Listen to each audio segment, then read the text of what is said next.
Bagaimana kita mendapatkan hati yang bersih ini? Di sana ada empat poin yang inti untuk menjadikan hati kita bersih. Karena apa? Karena kotoran hati, sebagaimana sudah kita sebut di awal ya, berasal dari dua kotoran saja. Kotoran hati berasal dari dua kotoran. Kotoran yang pertama adalah kotoran dosa.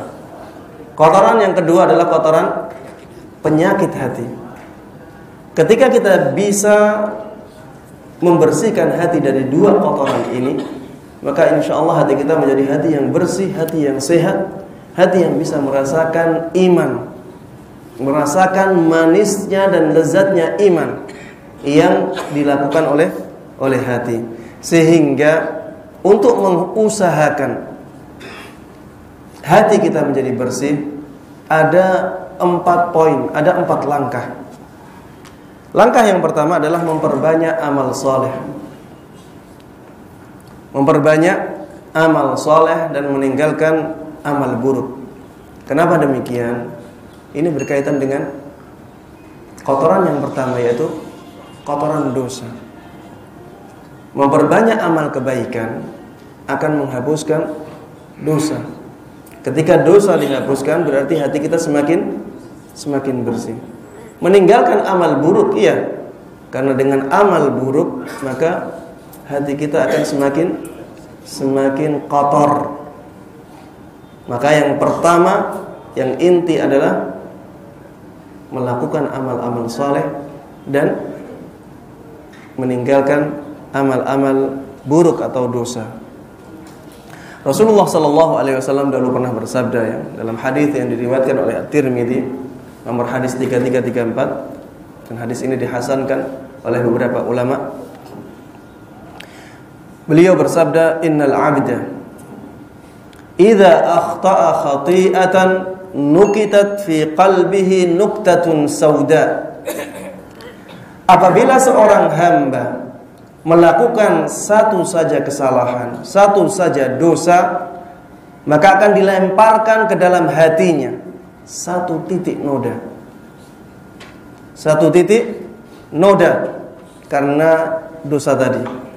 Fa idza huwa naza', apabila dia meninggalkan dosa tersebut, wastaghfar, dan meminta ampun kepada Allah Subhanahu wa taala, wa taba, dan dia bertaubat dari dosanya tersebut, suqila qalbuhu, maka noda hitam tadi akhirnya dihilangkan, hatinya menjadi mengkilap lagi, putih, bersih. Wa in 'ada zida fiha, apabila dia melakukan dosa yang lain, maka akan ditambahkan noda hitam yang lain. Kalau semakin banyak noda hitam, apa yang terjadi? Hatta ta'luwa qalbah, sehingga noda hitam tersebut akhirnya menutupi hatinya. Semua hatinya menjadi tertutup oleh noda hitam dosa tersebut. Wa huwa ar-ran alladzi dzakarallah kalla bal rana ala qulubihim ma kanu yaksibun. Itulah kotoran hati yang disebutkan oleh Allah Subhanahu wa taala dalam ayat. Akan tetapi yang menutupi hati mereka adalah dosa-dosa yang mereka perbuat. Inilah kotoran hati ya. Kotoran hati ini berasal dari dosa. Dosa semakin banyak, maka kotorannya akan semakin banyak. Amalan soleh semakin banyak, maka akan semakin bisa menghapus noda-noda hitam tadi.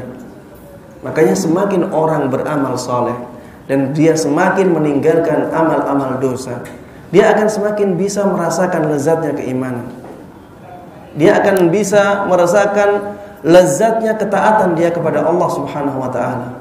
Makanya kadang kita heran ya, kenapa ada orang yang soleh, dia rajin sekali untuk beribadah. Heran. Padahal kita sholat saja 2 rakaat kadang berat. Ada orang yang sholat tarawih sampai berjam-jam, tapi mereka semangat, masjidnya full terus, padahal sholat. Ada yang sampai 1,5 jam, ada yang sampai 2 jam. Sebagaimana kita lihat di Mekah ya, di Madinah, masjid itu full, padahal mereka sholat. Kenapa mereka semangat seperti itu? Karena mereka merasakan ada lezat dalam sholatnya.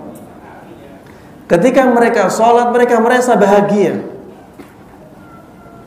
Perasaan ini tidak bisa dirasakan oleh hati kalau hatinya sakit, kalau hatinya banyak kotoran.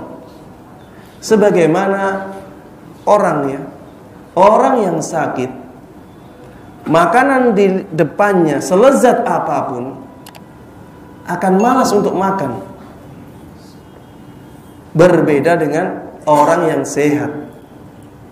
Orang yang sehat apalagi sedang lapar-lapar, nasi kucing pun kemakan, nasi karak pun kemakan.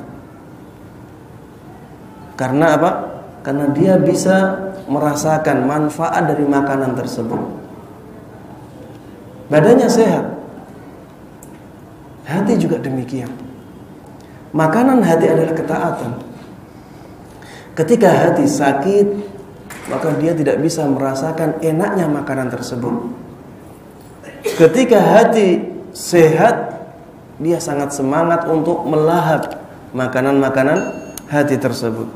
Makanya wajar kalau kita melihat ada orang yang rajin sholat, rajin puasa, rajin membaca Al-Quran. Karena biasanya orang tersebut sudah merasakan nikmatnya beribadah kepada Allah Subhanahu wa ta'ala. Di antara cara kita ya, dan ini perincian dari amal-amal kebaikan, banyak beristighfar. Dengan banyak beristighfar, banyak bertaubat, maka Allah akan semakin membersihkan hati kita.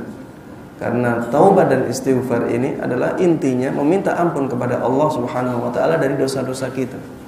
Ketika sebab noda hitamnya dihilangkan oleh Allah, jelas noda hitamnya akan dibersihkan oleh Allah Subhanahu wa ta'ala. Sebab noda hitam apa? Dosa. Kalau sebab noda hitamnya dosa ini sudah diampuni oleh Allah, maka noda hitamnya juga akan hilang. Banyak beristighfar. Banyak beristighfar. Sangat mudah. Astaghfirullah, astaghfirullah. Kalau sedang menunggu di toko, banyak beristighfar, astaghfirullah. Kalau ada orang mengatakan, Pak, ada yang dosa tuh, kok istighfar terus? Bilang, enggak, ini biar dosa-dosa yang sering dilakukan yang lalu diampuni oleh Allah Subhanahu wa ta'ala. Membersihkan diri, membersihkan hati. Rasulullah SAW dulu pernah bersabda, "Tuba liman wajada fi sahifatihi istighfaran katsira." Sangat beruntung orang yang mendapatkan dalam catatan amalnya istighfar yang banyak. Nanti di akhirat kita akan dikagetkan dengan banyaknya dosa kita. Ketika kita selalu beristighfar, maka di sana kita akan sangat bahagia. Ternyata dosa kita sangat banyak dan alhamdulillah banyak istighfar yang bisa menghapus dosa-dosa tersebut. Makanya sangat beruntung orang yang dalam catatan amalnya banyak istighfarnya. Ustaz, bagaimana kalau istighfar tapi masih saja melakukan perbuatan dosa? Masih saja ada dosa-dosa yang sulit untuk ditinggalkan. Katanya bertaubat hanya sekali saja, Ustaz. Ini semuanya tidak benar ya. Orang yang melakukan dosa dan dia masih beristighfar itu lebih baik. Karena dia masih berusaha untuk melakukan kebaikan, daripada orang yang melakukan dosa dan tidak beristighfar. Mana yang lebih baik? Orang yang masih tetap istighfar. Dan dengan itulah setan akan sangat merugi. Karena setan sudah capek-capek menggoda seseorang untuk melakukan perbuatan maksiat, sehingga hasilnya dosa, setan sudah senang di sini. Tapi ketika kita istighfar, astaghfirullahaladzim, ternyata dosa tersebut dihapus oleh Allah, bagaimana bencinya setan? Makanya jangan sampai dibisiki oleh setan dengan bisikan tadi. Tidak usahlah istighfar, kamu kan masih suka berdosa. Jangan sampai didengar bisikan tersebut. Tidak usahlah bertaubat, kamu kan masih nanti jatuh lagi dalam dosa ini. Kita lawan, saya akan istighfar terus dan saya yakin bahwa Allah adalah zat yang maha mengampuni dosa.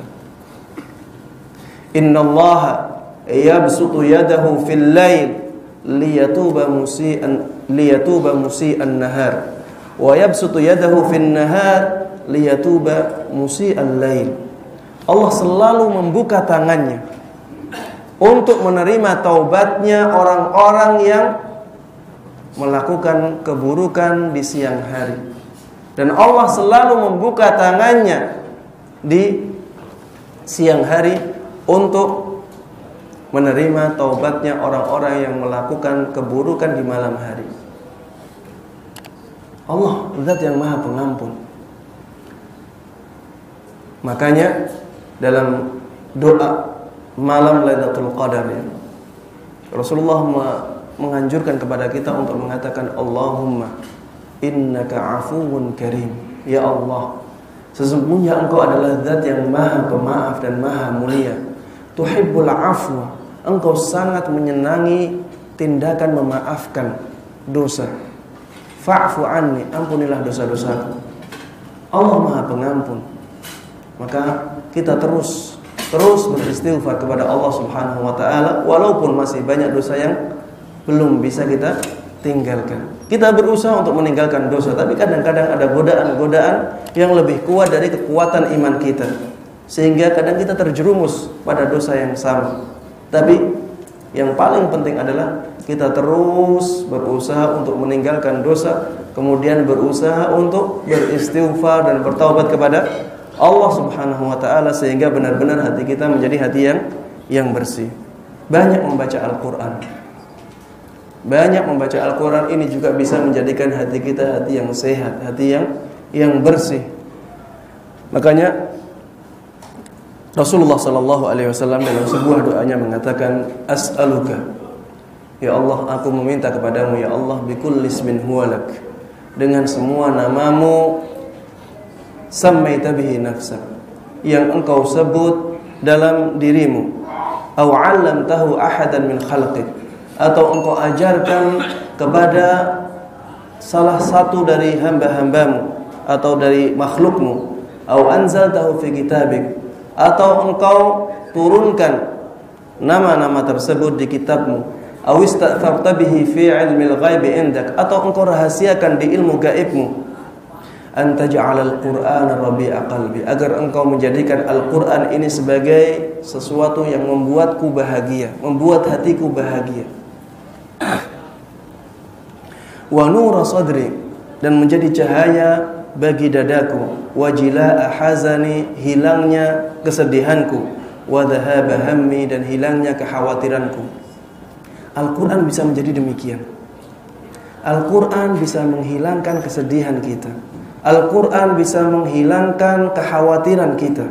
Al-Qur'an bisa menjadikan kita bahagia, hati kita menjadi bahagia, sebagaimana yang diinginkan oleh Nabi SAW.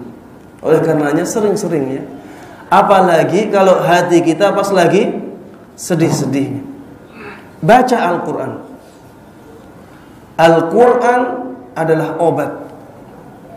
Wa nunazzilu minal Qur'ani ma huwa shifaa, dan kami turunkan dari Al-Quran apa yang bisa menjadi obat. Obat ini umum, tidak hanya obat hati, begitu pula obat badan. Makanya ada namanya ruqyah dengan Al-Quran. Dibacakan Al-Quran, yang asalnya orangnya sakit bisa menjadi sembuh. Ada yang membaca surat Al-Fatihah dibacakan 7 kali. Di zamannya sahabat Nabi SAW ada pemimpin kabilah yang terkena sengatan sampai sakit panas. kemudian dibacakan Al-Quran. Hanya Al-Fatihah dibaca 7 kali, di sebuah air diminumkan, sembuh. Intinya Al-Quran ini adalah obat ya, baik obat badan maupun obat hati. Bahkan Rasulullah SAW mengatakan bahwa Al-Quran bisa menjadi cahaya bagi dada ini. Al-Quran bisa menghilangkan kesedihan, Al-Quran bisa menghilangkan kekhawatiran. Maka di antara cara kita membersihkan hati kita adalah dengan membaca Al-Quran sebanyak-banyaknya, sehingga hati kita menjadi bersih dan akhirnya bisa merasakan kelezatan dan kebahagiaan. Memperbanyak amal kebaikan. Rasulullah SAW dulu mengatakan, ittaqillah haitsuma kunt. Bertakwalah dimanapun engkau berada. Wa atbi'is sayyi'atal hasanata tamhuha. Ikutkanlah kebaikan setelah melakukan keburukan, sehingga kebaikan tersebut menghapus keburukan yang engkau lakukan. Kalau kita misalnya terjatuh ke dalam keburukan yang sebenarnya tidak kita inginkan, tapi karena kadang kita tergoda oleh hawa nafsu ya, maka lakukan setelah itu kebaikan-kebaikan yang banyak, sampai kita beranggapan bahwa kebaikan ini bisa menutup kesalahan yang kita lakukan. Karena dengan begitu kita akan dapat menghapuskan dosa-dosa dari kesalahan-kesalahan yang telah kita lakukan. Wa khaliqin nasa bi khuluqin hasan. Berakhlaklah terhadap manusia dengan akhlak yang baik. Berdoa untuk hati kita. Ini yang kedua. Yang pertama tadi apa? Melakukan amal soleh dan meninggalkan amal yang buruk. Dan amal soleh ini banyak tadi perinciannya. Ada bacaan, ada amalan-amalan. Yang kedua, berdoa untuk hati kita. Jadi berdoa kepada Allah, minta agar Allah memperbaiki hati kita, Allah membersihkan hati kita dari sifat-sifat yang tercela. Makanya di dalam Al-Quran ya, termasuk di antara sifat kaum mukminin yang dipuji oleh Allah Subhanahu wa taala adalah mereka yang berdoa dengan doa wala taj'al fi qulubina ghillan lil ladzina amanu rabbana innaka ra'ufur rahim. Ya Allah, jangan jadikan ada rasa dendam di hati kami kepada orang-orang yang beriman. Ini doanya orang mukminin yang dipuji oleh Nabi sallallahu alaihi wasallam. Ini berdoa untuk siapa? Untuk hati. Berdoa untuk hati kita sangat penting ya. Karena kita tahu hati adalah penentu kebaikan kita. Kalau kita memperhatikan hati ini dengan baik, maka insya Allah badan kita akan menjadi baik, kehidupan kita akan menjadi baik. Yang ketiga, berusaha membersihkan hati dari penyakitnya. Karena tadi ada penyakit-penyakit ya. Kalau yang tadi dosa, kalau sekarang bagaimana dengan penyakit-penyakit hati? Bagaimana membersihkan hati dari kotoran-kotoran penyakitnya? Nah, kita berusaha melawan penyakit-penyakit hati tersebut. Misalnya rasa sombong, kita lawan dengan mengatakan bahwa kita hanya hamba Allah. Kita diciptakan dari apa? Dari setetes air mani yang kita pun kalau kita megang kita jijik.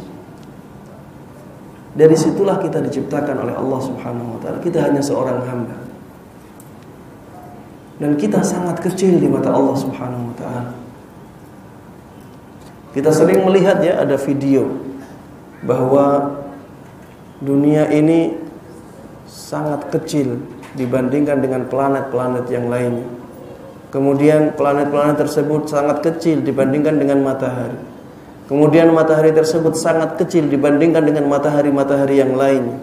Bayangkan kita ketika dibandingkan dengan matahari yang paling besar yang diketahui oleh manusia saat ini dengan kita, ada apanya gitu? Gak ada apa-apanya sama sekali. Dunia saja gak terlihat, apalagi kita yang ada di dunia tersebut.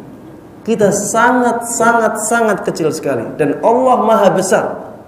Allah lebih besar dari makhluknya. Bisa dibayangkan. Mengapa kita masih sombong? Intinya dengan pola pikir yang bisa menjauhkan diri kita dari sifat sombong. Misalnya dengan mengatakan bahwa semua yang kita wujudkan ini adalah atas kehendak Allah Subhanahu wa taala. Allah yang menghendakinya, menjadikannya ada. Allah yang mewujudkannya. Bukan karena kepintaran kita, bukan karena usaha kita. Karena banyak orang yang berusaha dengan usaha yang melebihi kita, ternyata tidak mendapatkan apa yang dia inginkan. Karena Allah tidak menghendakinya. Kita berusaha diperintahkan oleh Allah Subhanahu wa taala, tapi hasil dari usaha kita ini kalau tidak diizinkan oleh Allah tidak akan terjadi. Berpikir seperti ini akan menghilangkan rasa sombong, rasa hasad misalnya. Kenapa kita harus hasad? Kenapa kita harus iri dengki terhadap orang lain karena kenikmatan yang Allah berikan? Bukankah Allah memberikan kita juga nikmat? Bukankah yang menghendaki itu adalah Allah Subhanahu wa taala? Kenapa kita tidak rela dengan takdir Allah? Apakah dengan dengki kita akan bisa mendapatkan kenikmatan yang Dia berikan, yang diberikan Allah kepada dia? Tidak. Apakah dengan dengki kita bisa mengubah dia? Tidak. Lalu untuk apa kita dengki? Padahal yang kita dengki itu juga hamba Allah. Padahal yang kita dengki misalnya saudara kita sesama muslim. Kenapa dengki? Kenapa kita tidak meminta kepada Allah dan yang memberikan kenikmatan tersebut agar kita mendapat apa yang Dia dapatkan? Kenapa kita tidak berpikir bahwa kenikmatan tersebut mungkin melalui proses-proses yang Dia lakukan dan kita tidak melakukan proses tersebut? Intinya, adakan pola pikir ya, buat pola pikir yang positif sehingga bisa menghilangkan rasa dengki dari hati kita. Rasa dendam juga demikian. Kenapa saya harus dendam? Yang dengan dendam tersebut kerugian yang saya alami akan semakin besar. Kenapa demikian? Kalau ada orang yang menzalimi kita, kemudian kita sulit untuk membalasnya misalnya, sehingga kita tidak membalas, tapi dendam masih ada di hati kita, sehingga kita harus memikirkan bagaimana agar orang ini bisa saya celakakan. Berpikir seperti ini membutuhkan waktu tidak? Membutuhkan usaha tidak? Membutuhkan misalnya harta tidak? Membutuhkan banyak potensi yang ada di diri kita hanya untuk membalas dendam. Padahal kita tadi sudah rugi, dizalimi oleh dia. Sekarang kita mengerahkan waktu, mengerahkan harta, mengerahkan tenaga untuk menambah kerugian kita. Lalu untuk apa kita dendam? Bayangkan kalau kita maafkan dari awal. Kita maafkan, kemudian kita fokus untuk melakukan hal-hal yang lebih bermanfaat. Kita memaafkan dapat pahala yang sangat besar dari Allah Subhanahu wa taala. Wa man 'afa wa aslaha faman 'afa wa aslaha fa ajruhu 'ala Allah. Barang siapa yang memaafkan dan berbuat kebaikan, maka pahalanya tergantung Allah. Saking besarnya pahalanya, Allah tidak sebutkan kadar pahalanya. Yang pertama, mendapatkan pahala yang sangat besar dari Allah. Yang kedua, orang tersebut akan diampuni oleh Allah sebagaimana dia mengampuni kesalahan orang lain. Wal ya'fu wa in ta'fu wa tasfahu wa tawfiru fa innallaha ghafurur rahim.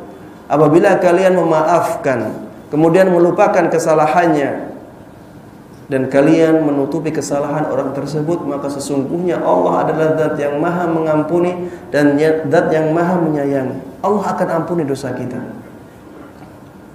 Kemudian yang ketiga, hati kita akan bahagia.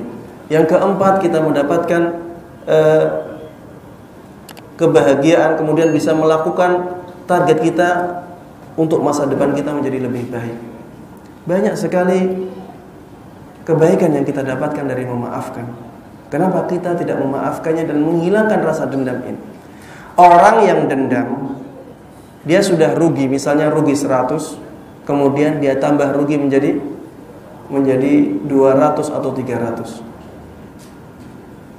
Tapi orang yang memaafkan dan dia tidak ingin balas dendam, maka mungkin dia rugi 100 tapi bisa untung 1000. Makanya maafkanlah kesalahan orang lain. Adapun memberikan hukuman atau misalnya keadaan kita, pertemanan kita tidak seperti dahulu lagi, maka ini tergantung keadaan. Ini tergantung keadaan. Ada orang yang apabila kita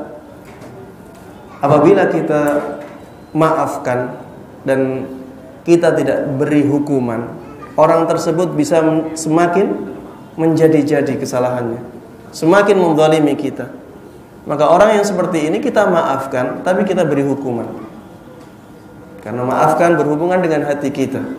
Hati kita merasa jengkel, hati kita merasa marah. Kita hilangkan hal tersebut, kita maafkan kesalahan dia.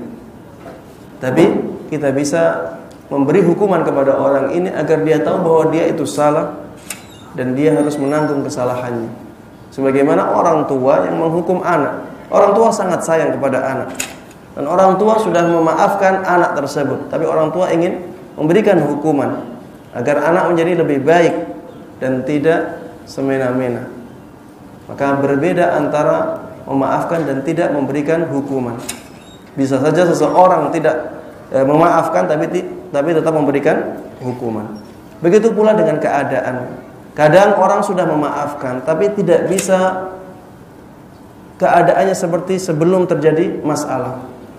Kenapa demikian? Karena orang itu tahu bahwa orang ini tabiatnya ternyata seperti itu. Saya tidak ingin hal ini terjadi lagi, tapi kesalahannya yang dahulu sudah saya maafkan. Tapi karena saya tidak ingin terjadi hal itu lagi, maka saya harus jaga jarak. Bisa, tidak masalah. Tidak masalah, tapi hati kita tetap memaafkan kesalahannya. Kemudian yang keempat, yang terakhir ya.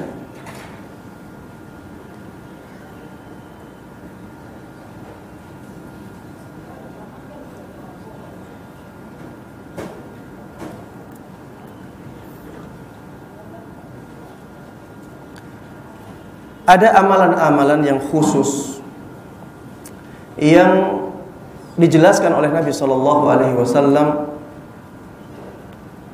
yang menjadikan kita atau hati kita menjadi baik, dibersihkan oleh Allah Subhanahu Wa Taala. Seperti misalnya amalan berpuasa 3 hari setiap bulan. Ini mungkin untuk dihubungkan dengan bersihnya hati dari penyakit. Itu tidak masuk akal, tapi Rasulullah sebutkan. Dan kita yakin bahwa hal tersebut bisa demikian. Rasulullah sallallahu alaihi wasallam dalam sebuah hadis yang diriwayatkan oleh An-Nasa'i nomor hadis 2385, Rasulullah bersabda, "Ala ukhbirukum bima yudhibu waharas sadr." Maukah kalian aku beritakan tentang amalan yang bisa menghilangkan penyakit hati, kotoran-kotoran hati? Maka Rasulullah SAW mengatakan, "Shaumu thalathati ayyamin min kulli syahr," yaitu berpuasa 3 hari setiap bulan, menyantuni fakir dan anak yatim piatu. Ini juga disabdakan oleh Nabi SAW. Dari Abu Hurairah, beliau mengatakan, "Anna rajulan syaka ila Rasulillah sallallahu alaihi wasallam qaswata qalbi." Suatu hari ada seseorang yang mengadu kepada Rasulullah sallallahu alaihi wasallam tentang kerasnya hati dia. Jadi dia merasa hatinya keras. Maka Rasulullah sallallahu alaihi wasallam mengatakan kepadanya, "In aradta ayyalina qalbuka fa'at'imil miskin wamsah ra'sal yatim." Apabila engkau ingin hatimu menjadi lembut, maka berilah makan kepada fakir miskin dan usaplah kepala anak yatim. Maksudnya sayangi mereka, tanggung kehidupan mereka. Ini akan menjadikan hati kita hati yang bersih, hati yang lembut, yang bisa merasakan betapa nikmatnya hidup di atas agama Islam, ya, di atas agama Allah Subhanahu wa taala. Kemudian juga mencintai orang lain sebagaimana kita mencintai diri kita. Ini juga bisa menjadikan hati kita menjadi hati yang lembut, hati yang bersih dari dengki, dari hasad, dari dendam. Rasulullah SAW dulu mengatakan, la yu'minu ahadukum hatta yuhibba li akhihi ma yuhibbu li nafsi. Tidak sempurna iman salah seorang dari kalian sampai dia mencintai untuk saudaranya sebagaimana dia mencintai untuk dirinya sendiri. Jadi cintai saudara kita sebagaimana kita mencintai diri kita. Ketika kita berusaha mencintai saudara kita, maka tidak akan ada perasaan iri dengki, tidak akan ada perasaan hasad atau dendam atau perasaan-perasaan buruk yang lainnya. Apakah kita ingin dendam kepada diri kita sendiri? Tidak. Apakah kita ingin mencelakai diri kita sendiri? Tidak. Begitu pula sikapi orang lain seperti sikap kita kepada diri kita. Sehingga ini bisa menjadikan hati kita bersih, bisa menjadikan hati kita benar-benar mulia. Ketika hati mulia, maka amal-amal kita pun akan menjadi mulia dan kita akan merasakan kebahagiaan yang luar biasa, baik di dunia ini maupun di akhirat nanti. Demikianlah yang bisa saya sampaikan pada kesempatan kali ini. Mudah-mudahan apa yang kita dengar bersama dan kita bahas bersama memberikan manfaat kepada kita semuanya, bisa kita terapkan dan diberkahi oleh Allah Subhanahu wa taala. Wallahu taala a'lam wa sallallahu wasallam wa baraka ala nabiyyina Muhammadin wa ala alihi wa sahbihi wa man tabi'ahum bi ihsanin ila yaumiddin walhamdulillahi rabbil alamin.